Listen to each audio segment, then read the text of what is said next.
La Segunda Guerra Mundial está repleta de secretos que uno a uno salen a la luz. Lo cruel y sádico acerca de estos secretos se pone cada vez peor a medida que vamos descubriendo más cosas. Prepárate muy bien, porque nuestra cita de hoy retumba en lo cruel y en lo más bajo de este conflicto. Porque este es el caso de las mujeres de Consuelo, las esclavas sexuales de la Segunda Guerra Mundial. Con la promesa de una vida mejor, el ejército imperial japonés reclutó mujeres, principalmente chinas y coreanas, prometiéndoles trabajo y bienestar para convertirlas más tarde en esclavas sexuales, algo que alcanzó cotas inimaginables durante la Segunda Guerra Mundial. La mayoría murió en sórdidos prostíbulos tras sufrir todo tipo de vejaciones a manos de sus secuestradores o víctimas del suicidio para evitar tanto dolor. Por desgracia, muchos fueron los crímenes cometidos por ambos bandos en el transcurso de la Segunda Guerra Mundial, pero también es cierto que algunos de ellos destacan por su grado de brutalidad extrema. Ese es el caso de los abusos cometidos por el ejército imperial japonés contra las mujeres de los países ocupados, muchas de las cuales fueron víctimas de maltrato y vejaciones cometidos contra su dignidad e incluso su humanidad.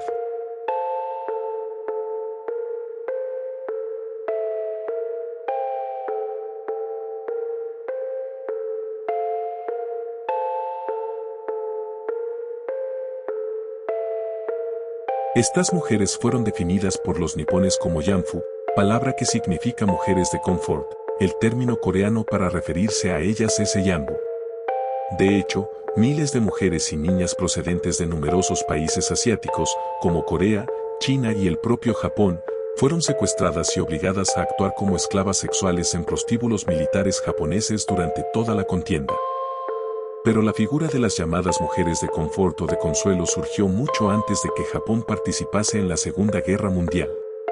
En el país, esta práctica se llevaba a cabo desde la Edad Media como una medida implantada para impedir que los soldados, en el transcurso de operaciones de conquista y asalto, violaran sistemáticamente a la población civil femenina.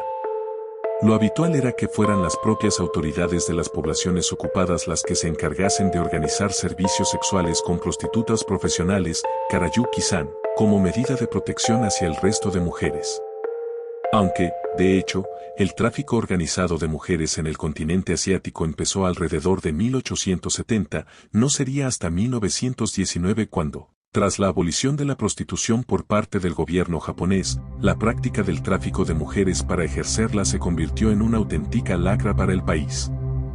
El historiador alemán Bernd Stover, especialista en temas de la Segunda Guerra Mundial, cree que el número de mujeres secuestradas para estos fines antes del conflicto pudo ser de 200.000, pero después ese número pudo haberse incrementado hasta alcanzar las 400.000.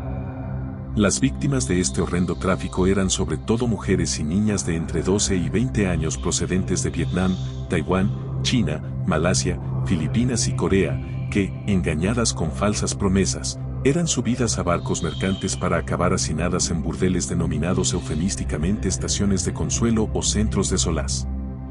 Tras la salvaje actuación del ejército imperial japonés durante la masacre de Nankín en 1937, donde miles de muchachas de todas las edades fueron violadas y torturadas, el mando militar japonés decidió traer desde Japón a profesionales del sexo para intentar poner freno a la brutalidad de los soldados con las civiles chinas. Pero descontentos por no poder excederse con las mujeres traídas desde Japón, los soldados japoneses decidieron no acudir a estos prostíbulos oficiales y prefirieron salir de nuevo a la calle a seguir violando a mujeres chinas a cambio de perdonarles la vida. Con la situación desbordada y el prestigio del ejército japonés seriamente dañado, el alto mando decidió tomar una decisión que afectaría gravemente a los derechos más elementales de las mujeres de los países ocupados: convertir a miles de ellas en esclavas sexuales. Estas mujeres, obligadas a ejercer la prostitución contra su voluntad, y cuyas vidas se vieron completamente destruidas, tuvieron que soportar además insultos y vejaciones por parte de los militares japoneses que las calificaron de retretes públicos. De todos los países afectados, China fue el país ocupado que más sufrió la política de las mujeres de confort. En el gigante asiático se sucedieron secuestros y amenazas de muerte a los familiares de las jóvenes. Muchas eran seleccionadas tras la masacre de alguna de aldea, y sus condiciones de vida eran absolutamente infernales. Además de verse sometidas a actos sexuales ignominiosos y vejatorios, eran torturadas hasta extremos absolutamente inhumanos. También Indonesia, tras su ocupación en el año 1942, se vio seriamente afectada por la prostitución forzosa. La población femenina del archipiélago sufrió, así, la misma espantosa suerte que la de otros países conquistados por los japoneses. Fueron numerosos los burdeles distribuidos por todo el país, algunos ubicados en hoteles de lujo y clubes nocturnos, e incluso hubo uno, el prostíbulo de Kalijati, camuflado en un aeródromo. Muchos de estos prostíbulos fueron regentados por hombres de negocios occidentales que vieron en estos establecimientos una oportunidad de oro para enriquecerse. Debido a la alta tasa de mortalidad causada por la malaria en Indonesia, cada soldado japonés destinado en el archipiélago recibía un manual titulado Libro de Bolsillo de Higiene de Áreas Tropicales en el que se explicaba cuál era la mejor manera de no enfermar y de escoger a una prostituta. Tampoco las mujeres europeas que vivían en las áreas ocupadas por el ejército imperial japonés estuvieron exentas de tales vejaciones. Por ejemplo, los japoneses quedaron fascinados con las mujeres holandesas que vivían en Indonesia, muchas de ellas rubias y con los ojos azules, a las que consideraron sumamente exóticas. Por este motivo algunas recibieron un trato especial y fueron consideradas prostitutas de lujo, lo que conllevó un mejor trato, comida más abundante y baños con agua caliente. Pero no todas recibieron ese trato. Muchas eran deportadas a campos como los de Ambaraba y Semarang, al norte de Java, donde se las obligaba a ejercer la prostitución y en muchos casos eran violadas y asesinadas. La mayoría de mujeres que fueron forzadas a prostituirse no vivieron para contarlo. Muchas de ellas fueron asesinadas por sus captores e incluso llegaron a suicidarse para dejar de sufrir. Una mujer que tuvo la suerte de salir con vida de aquel infierno fue la coreana Oh Kye-seon-lee, quien quiso narrar su historia para dar visibilidad a las atrocidades sufridas por mujeres como ella. Tras ser secuestrada por dos hombres mientras iba por la calle, Oh Kye-seon pasó toda la guerra de prostíbulo en prostíbulo viviendo en condiciones infrahumanas. La superviviente de aquel horror dijo de aquellos centros que no eran un lugar para humanos, eran un matadero. Al finalizar la Segunda Guerra Mundial, aquel terrible capítulo de la historia fue uno de los que fueron juzgados por los tribunales en el conocido como Juicio de Tokio, y décadas más tarde fue denunciado por numerosas organizaciones defensoras de los derechos humanos. Pero aún a día de hoy se desconoce el número real de mujeres que sufrieron aquellas humillaciones. La principal razón de este desconocimiento se debe a que, ante la inminencia de la derrota, el ministro de Guerra japonés ordenó quemar cualquier documento que pudiese resultar incriminatorio para su país.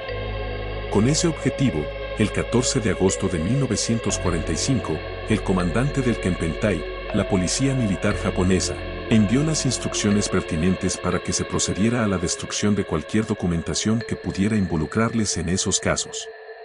El 28 de diciembre de 2015, los ministros de Relaciones Exteriores de Japón, Fumio Kishida, y su homólogo coreano, Jung Jung-se, alcanzaron un acuerdo mediante el cual Japón se comprometía a entregar 1.000 millones de yenes, unos 5 millones de euros aproximadamente, al gobierno de Corea del Sur. Una suma que debería servir para la creación de un fondo de ayuda para las mujeres víctimas de la esclavitud sexual durante la guerra. Pero este acuerdo no satisfizo a todo el mundo. Según el Consejo Coreano de las Mujeres Reclutadas para la Esclavitud Sexual del Ejército, Corea del Sur y Japón firmaron un acuerdo que carece de las apropiadas disculpas y compensaciones. Al fin y al cabo, este acuerdo es simplemente económico y solo sirve como soborno para que el gobierno coreano silencie el tema. Japón ni siquiera ha pedido disculpas a las víctimas. En la actualidad existe en Japón una corriente de pensamiento que algunos ha llegado a calificar de revisionista, que trata de desmentir cualquier acusación vertida contra la actuación japonesa durante la Segunda Guerra Mundial. En su mayoría, esta corriente es seguida por jóvenes japoneses que dicen estar cansados de tener que pedir perdón a China y a Corea por todo lo que sucedió en el transcurso de la guerra. Incluso políticos como Shinzo Abe, primer ministro japonés hasta septiembre de 2020, ha negado tanto la existencia de esos centros como el hecho de que miles de mujeres fueran obligadas a mantener relaciones sexuales en contra de su voluntad. Por su parte, el gobernador de Osaka, Toru Hashimoto, sin negar la existencia de esos centros de prostitución forzosa, dijo en 2007 que fueron necesarios para que mantener la disciplina de los soldados. Y el exjefe de las Fuerzas Aéreas de Japón, Toshio Tamogami, afirmó en su momento que las atrocidades cometidas por las tropas niponas solo son mentiras e invenciones. Es evidente que no siempre resulta fácil reconocer el pasado.